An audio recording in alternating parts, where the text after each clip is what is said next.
ഓം ശാന്തി 11/12/2024 പ്രഭാതമുരളി.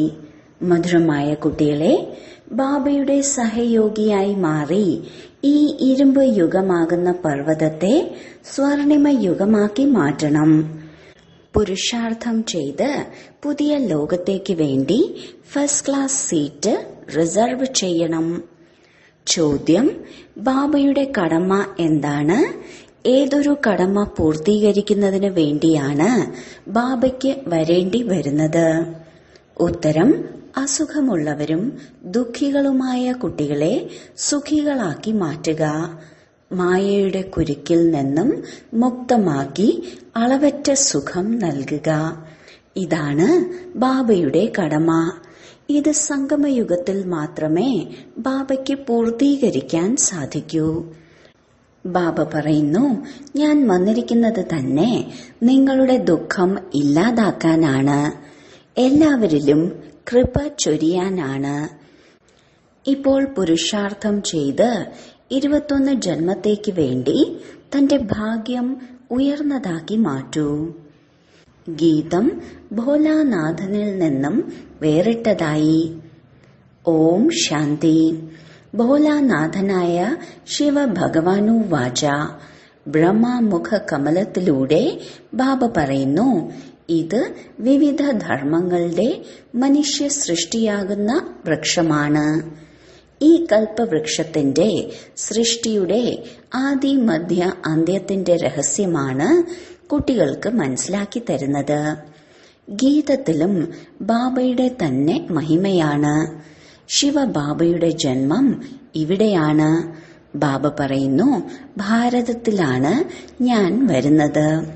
ശിവബാബ എപ്പോഴാണ് അവതരിച്ചിരുന്നത് എന്ന് മനുഷ്യർ അറിയുന്നില്ല. കാരണം ഗീതയിൽ കൃഷ്ണന്റെ പേരെഴുതി. ഗീത പറഞ്ഞത് ദ്വാപര യുഗത്തിലല്ലോ. ബാബ മനസ്സിലാക്കി തരുന്നു, കുട്ടികളെ, 5000 വർഷങ്ങൾക്ക് മുൻപും ഞാൻ ഇതുപോലെ ജ്ഞാനം നൽകിയിരുന്നു. ഈ വൃക്ഷത്തിന്റെ ചിത്രത്തിലൂടെ എല്ലാവർക്കും മനസ്സിലാക്കാൻ സാധിക്കുന്നു. അതുകൊണ്ട് വൃക്ഷത്തെ നല്ല രീതിയിൽ കാണൂ. സത്യയുഗത്തിൽ ദേവീ ദേവതകളുടെ രാജ്യവും ത്രേതായുഗത്തിൽ സീതാരാമന്റെ രാജധാനിയുമാണ് ഉണ്ടായിരുന്നത്. ബാബ ആദി മധ്യ അന്ത്യത്തിന്റെ രഹസ്യമാണ് മനസ്സിലാക്കി തരുന്നത്. കുട്ടികൾ ചോദിക്കാറുണ്ട്, ബാബ, ഞങ്ങൾ മായയുടെ കുരുക്കിൽ എപ്പോഴാണ് അകപ്പെട്ടത്? ബാബ പറയുന്നു, ദ്വാപര യുഗം മുതൽ. മറ്റുള്ള ധർമ്മങ്ങൾ അതിന് ശേഷമാണ് വരുന്നത്. നമ്മൾ ഈ ലോകത്തിലേക്ക് വീണ്ടും എപ്പോൾ വരുമെന്നുള്ളത് കണക്കെടുക്കുമ്പോൾ മനസ്സിലാക്കുവാൻ സാധിക്കും. ശിവബാബ പറയുന്നു, എന്റെ കടമ നിറവേറ്റുന്നതിനായി ഞാൻ 5000 വർഷങ്ങൾക്ക് ശേഷമാണ് സംഗമയുഗത്തിൽ വരുന്നത്. ലോകത്തിലുള്ള എല്ലാ മനുഷ്യരും ദുഃഖികളാണ്, പ്രത്യേകിച്ച് ഭാരതവാസികൾ. ഡ്രാമ അനുസരിച്ച് എനിക്ക് ഭാരതത്തെ തന്നെ സുഖിയാക്കി മാറ്റുന്നതിനായി വരണം. കുട്ടികൾക്ക് അസുഖം ബാധിക്കുമ്പോൾ അവർക്കുള്ള മരുന്നും ചികിത്സയും നൽകുക എന്നുള്ളത് അച്ഛന്റെ കടമയാണ്. നിങ്ങളുടേത് വളരെ വലിയ അസുഖമാണ്. എല്ലാ അസുഖങ്ങളുടെയും മൂലകാരണം പഞ്ചവികാരങ്ങളാണ്. കുട്ടികൾ ചോദിക്കാറുണ്ട്, ഈ അസുഖം എപ്പോൾ മുതലാണ് ആരംഭിച്ചത്? ദ്വാപരയുഗം മുതൽ.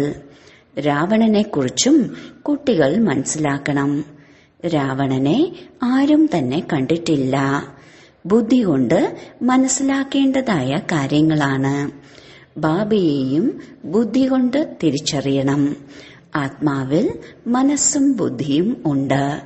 ആത്മാവ് മനസ്സിലാക്കുന്നു, എന്റെ അച്ഛൻ പരമപിതാവായ പരമാത്മാവാണെന്ന്.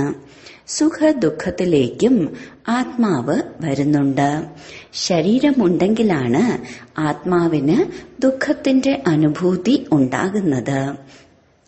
ഞാനാകുന്ന പരമാത്മാവിനെ ദുഃഖിപ്പിക്കരുത് എന്ന് പറയാറില്ലല്ലോ. ബാബ മനസ്സിലാക്കി തരുന്നു, കൽപ്പകൽപ്പത്തിലെ സംഗമയുഗത്തിൽ വന്ന് പാർട്ടഭിനയിക്കുക എന്നുള്ളതും എന്റെ പാർട്ടാണ്.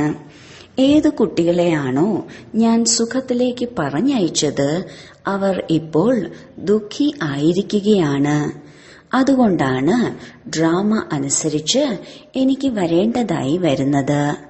ബാക്കി മത്സ്യത്തിന്റെയോ വരാഹത്തിന്റെയോ അവതാരങ്ങളൊന്നും തന്നെ ബാബ എടുക്കുന്നില്ല. പരശുരാമൻ മഴു എറിഞ്ഞ് ക്ഷത്രിയരെ കൊന്നു എന്നൊക്കെ പറയാറുണ്ട്. എന്നാൽ ഇതെല്ലാം തന്നെ കെട്ടുകഥകളാണ്. ഇപ്പോൾ ബാബ മനസ്സിലാക്കി തരുന്നു, എന്നെ ഓർമ്മിക്കൂ.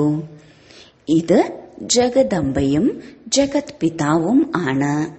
മാതൃഭൂമി, പിതൃഭൂമി എന്നെല്ലാം പറയാറുണ്ടല്ലോ. ഭാരതവാസികൾ അങ്ങ് മാതാപിതാവാണ് എന്ന് മഹിമ പാടി ഓർമ്മിക്കുന്നുണ്ട്. ഭഗവാന്റെ കൃപ കൊണ്ട് അളവറ്റ സുഖം ലഭിക്കുന്നു.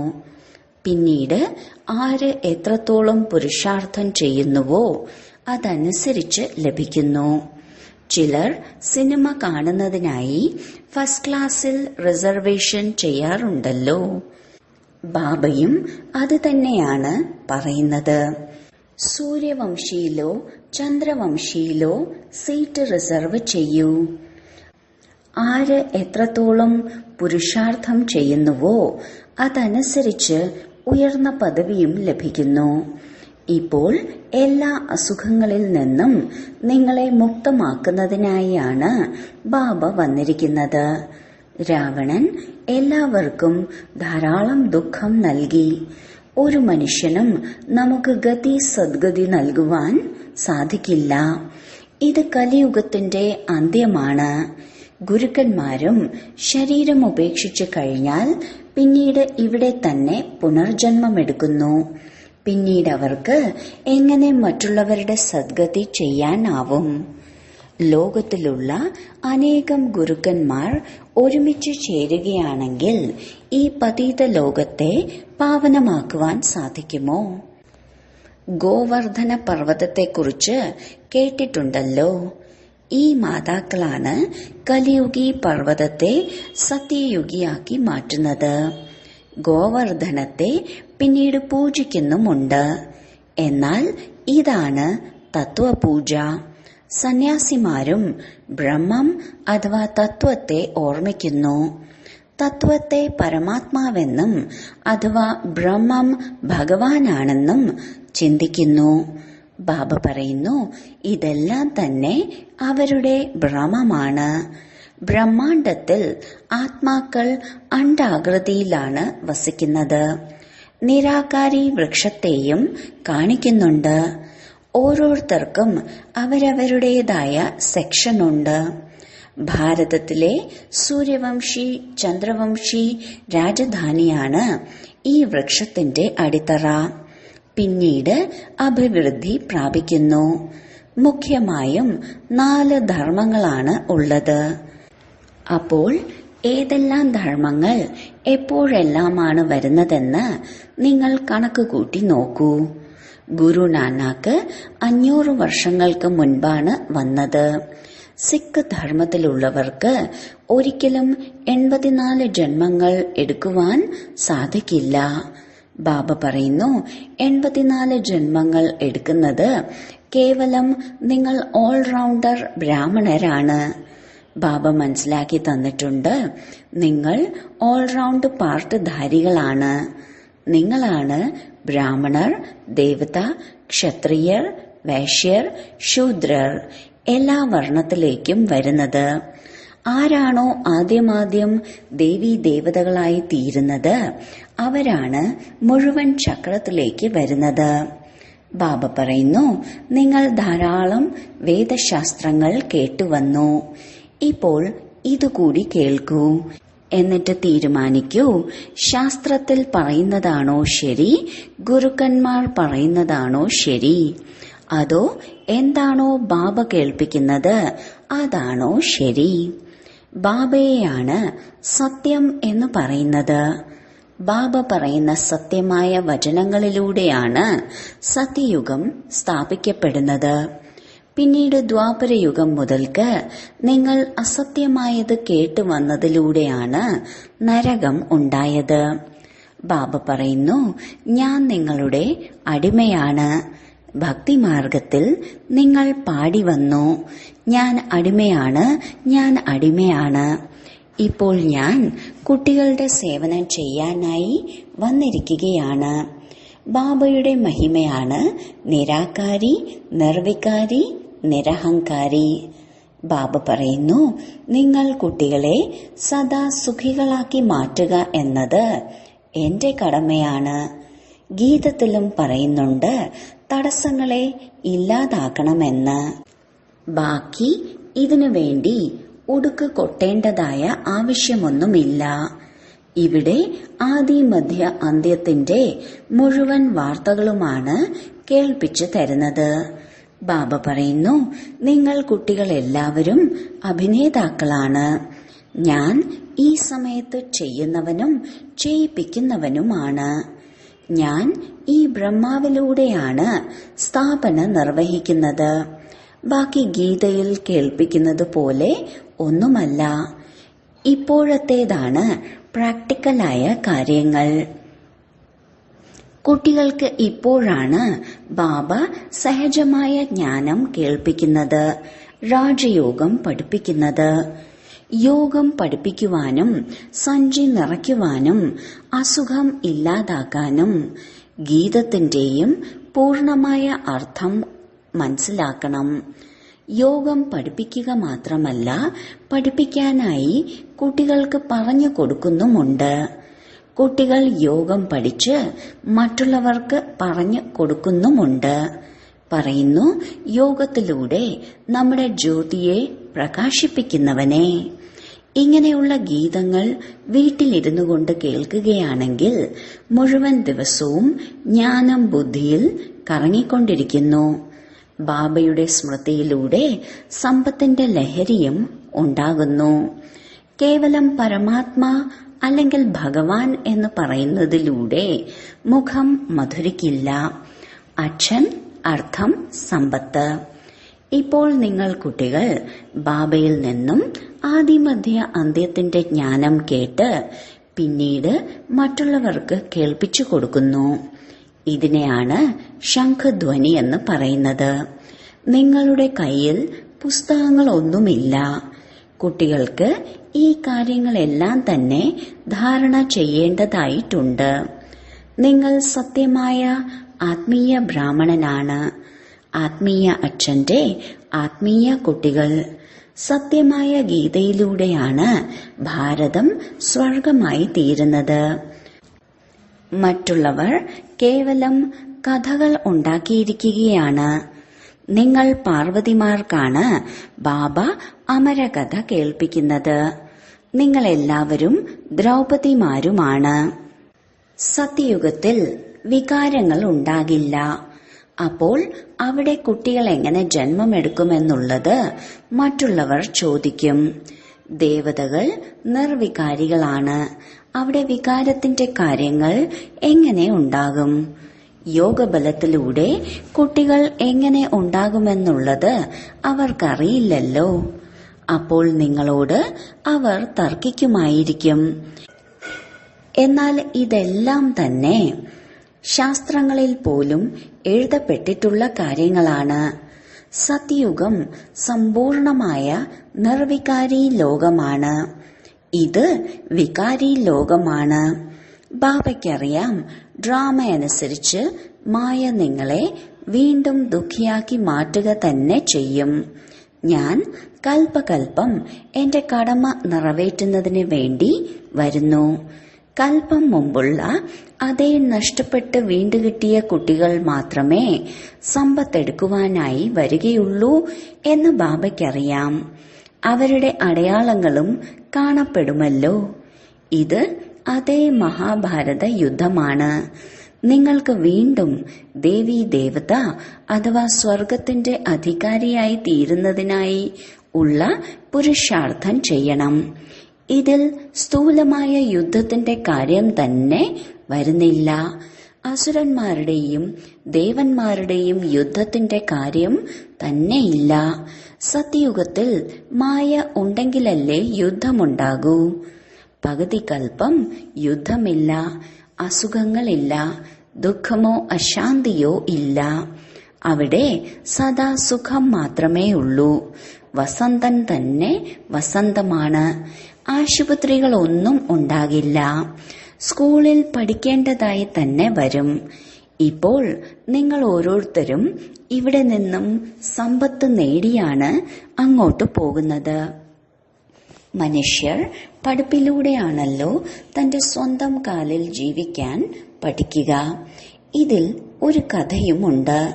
ആരോ ചോദിച്ചു, നിങ്ങൾ ആരുടേതാണ് അനുഭവിക്കുന്നത്? ഞാൻ എന്റെ ഭാഗ്യത്തിലുള്ളതാണ് അനുഭവിക്കുന്നതെന്ന് മറുപടി പറഞ്ഞു. അത് പരിധിക്കുള്ളിലുള്ള ഭാഗ്യമാണ്. ഇപ്പോൾ നിങ്ങൾ പരിധിയില്ലാത്ത ഭാഗ്യമാണ് ഉണ്ടാക്കിക്കൊണ്ടിരിക്കുന്നത്. നിങ്ങൾ ഇപ്പോഴുണ്ടാക്കുന്ന ഭാഗ്യത്തിലൂടെ 21 ജന്മത്തേക്ക് രാജ്യഭാഗ്യം നേടുന്നു. ഇത് പരിധിയില്ലാത്ത സുഖത്തിന്റെ സമ്പത്താണ്.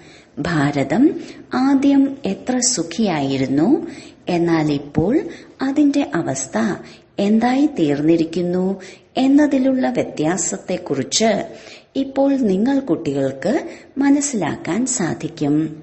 ആരാണോ കൽപ്പം മുമ്പ് രാജ്യഭാഗ്യം നേടിയിട്ടുള്ളത് അവരാണ് ഇപ്പോഴും നേടുക. ഡ്രാമയിൽ എന്തുണ്ടോ അത് ലഭിക്കുമെന്ന് ചിന്തിക്കുകയാണെങ്കിൽ വിശന്ന് മരിക്കേണ്ടതായി വരും. ഡ്രാമയുടെ ഈ രഹസ്യത്തെക്കുറിച്ച് പൂർണമായും മനസ്സിലാക്കണം. ശാസ്ത്രങ്ങളിൽ ചിലർ ലക്ഷക്കണക്കിന് വർഷങ്ങളുണ്ടെന്ന് പറഞ്ഞു, മറ്റു ചിലർ കോടിക്കണക്കിന് വർഷങ്ങളെന്ന് പറഞ്ഞു. അനേകാനേകം മതങ്ങളാണ്. ചിലർ പറയാറുണ്ട് ഞങ്ങൾ സുഖികൾ തന്നെയാണെന്ന്. എന്താ അവർക്ക് അസുഖങ്ങളൊന്നും തന്നെ വരാറില്ലേ? സന്യാസിമാർ പറയുന്നു രോഗങ്ങളെല്ലാം തന്നെ ശരീരത്തിനാണ് ഉണ്ടാകുന്നത്. ആത്മാവ് നിർലേപമാണ്. മുറിവ് പറ്റുകയാണെങ്കിൽ ദുഃഖമുണ്ടാകുന്നത് ആത്മാവിനാണല്ലോ. ഇതെല്ലാം തന്നെ വളരെയധികം മനസ്സിലാക്കേണ്ടതായ കാര്യങ്ങളാണ്. ഈ വിദ്യാലയത്തിൽ ഒരേ ഒരു ടീച്ചറാണ് നിങ്ങളെ പഠിപ്പിക്കുന്നത്. ഇത് മാത്രമാണ് ജ്ഞാനം. നരനിൽ നിന്ന് നാരായണനായി തീരുന്നതിനുള്ള ഒരേ ഒരു ലക്ഷ്യമാണ്. ആരാണോ തോൽക്കുന്നത് അവർ ചന്ദ്രവംശിയിലേക്ക് വരുന്നു. എപ്പോഴാണോ ദേവതകൾ ഉണ്ടായിരുന്നത് അപ്പോൾ ക്ഷത്രിയർ ഉണ്ടായിരുന്നില്ല. എപ്പോഴാണോ ക്ഷത്രിയർ ഉണ്ടായിരുന്നത് അപ്പോൾ വൈശ്യർ ഉണ്ടായിരുന്നില്ല. വൈശ്യർ ഉണ്ടായപ്പോൾ ശൂദ്രന്മാരും ഉണ്ടായിരുന്നില്ല. ഇതെല്ലാം തന്നെ മനസ്സിലാക്കേണ്ടതായ കാര്യങ്ങളാണ്. മാതാക്കൾക്ക് അതിസഹജമാണ്. ഒരേ ഒരു പരീക്ഷയാണ് ഉള്ളത്.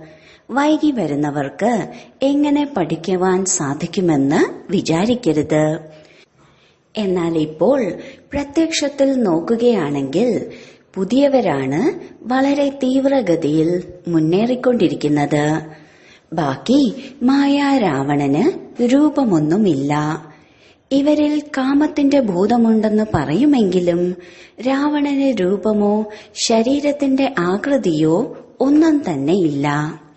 ശരി, എല്ലാത്തിന്റെയും സാക്രീനാണ് മന്മനാഭവ.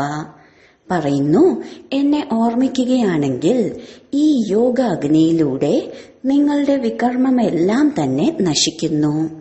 ബാബ വഴികാട്ടിയായി വരുന്നു. ബാബ പറയുന്നു കുട്ടികളെ, ഞാൻ സന്മുഖത്ത് നിങ്ങൾ കുട്ടികളെ പഠിപ്പിക്കുകയാണ്. കൽപ്പകൽപ്പത്തിലുള്ള എന്റെ കടമ നിറവേറ്റുകയാണ്. പാരലൗകിക അച്ഛൻ പറയുന്നു ഞാൻ എന്റെ കടമ നിറവേറ്റുന്നതിനായാണ് വരുന്നത്. നിങ്ങൾ കുട്ടികളുടെ സഹയോഗത്തിലൂടെ സഹായം നൽകും. അപ്പോൾ തന്നെയല്ലേ ഉയർന്ന പദവി നേടാൻ നിങ്ങൾക്ക് സാധിക്കുന്നത്. ഞാൻ എത്ര വലിയ അച്ഛനാണ്, എത്ര വലിയ യജ്ഞമാണ് രചിച്ചത്. ബ്രഹ്മമുഖ വംശാവലികളായ നിങ്ങൾ ബ്രാഹ്മണ ബ്രാഹ്മണിമാർ സഹോദരീ സഹോദരന്മാരാണ്. സഹോദരീ സഹോദരനായാൽ ഭാര്യ ഭർത്തൃ ദൃഷ്ടി പരിവർത്തിതമാകും. ബാബ പറയുന്നു, ഈ ബ്രാഹ്മണ കുലത്തെ കളങ്കപ്പെടുത്തരുത്. ഇതാണ് പവിത്രമായിരിക്കുന്നതിനുള്ള യുക്തികൾ. മനുഷ്യർ പറയുന്നു, ഇതെങ്ങനെ സംഭവിക്കും? ഒരുമിച്ചിരുന്നു കൊണ്ടും എങ്ങനെ അഗ്നി ബാധിക്കാതിരിക്കും? ബാബ പറയുന്നു, മധ്യത്തിൽ ജ്ഞാനത്തിന്റെ വാൾ വെക്കുന്നതിലൂടെ ഒരിക്കലും അഗ്നി ബാധിക്കില്ല. എന്നാൽ രണ്ടുപേരും മന്മനാഭവ ആയിരിക്കണം. ശിവബാബയുടെ ഓർമ്മ ഉണ്ടായിരിക്കണം. സ്വയത്തെ ബ്രാഹ്മണനെന്ന് മനസ്സിലാക്കണം. മനുഷ്യർ ഈ കാര്യങ്ങളൊന്നും മനസ്സിലാക്കാത്തത് കൊണ്ടാണ് പ്രശ്നങ്ങൾ സൃഷ്ടിച്ചുകൊണ്ടിരിക്കുന്നത്. ഈ ആക്ഷേപങ്ങളും സഹിക്കേണ്ടതായി വരുന്നു. കൃഷ്ണനെ ഒരിക്കലും ആർക്കും ആക്ഷേപിക്കാൻ സാധിക്കില്ല. കൃഷ്ണൻ നേരിട്ടങ്ങനെ ഇറങ്ങി വരികയാണെങ്കിൽ വിദേശത്തു നിന്നും എല്ലാവരും വിമാനത്തിൽ പറന്നെത്തും. വളരെ വലിയ തിരക്കുണ്ടാകും.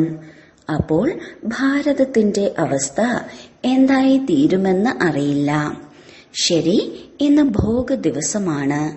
ഇതാണ് പിതൃഗ്രഹം, അതാണ് ഭർതൃഗ്രഹം.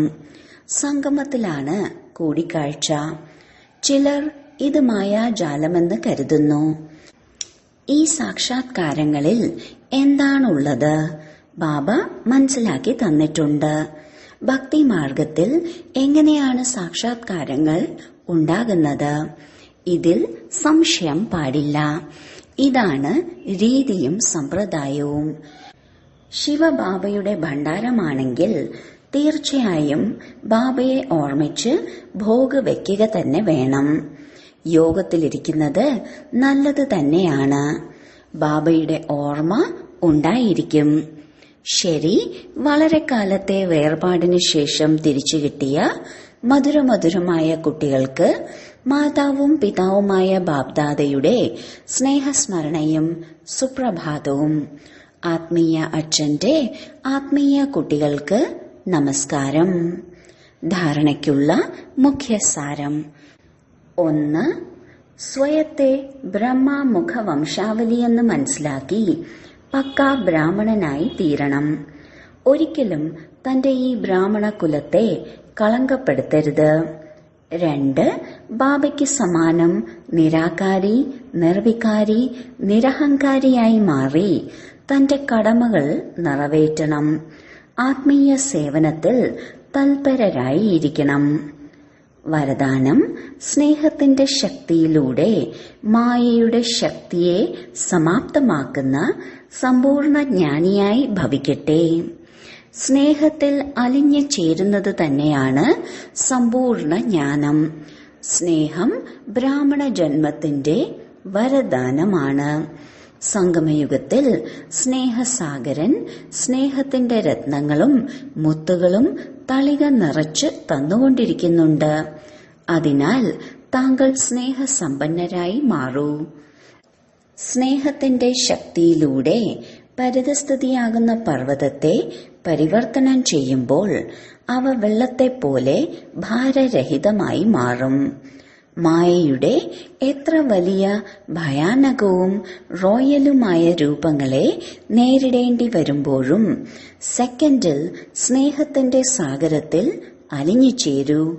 അപ്പോൾ സ്നേഹത്തിന്റെ ശക്തിയിലൂടെ മായയുടെ ശക്തികൾ സമാപ്തമാകും. സ്ലോഗൻ: ശരീരം, മനസ്സ്, ധനം, മനസ്സ്, വാക്ക്, കർമ്മം എന്നിവയിലൂടെ ബാബയുടെ കർത്തവ്യങ്ങളിൽ സദാ സഹയോഗം നൽകുന്നവർ തന്നെയാണ് യോഗികൾ. ഓം ശാന്തി.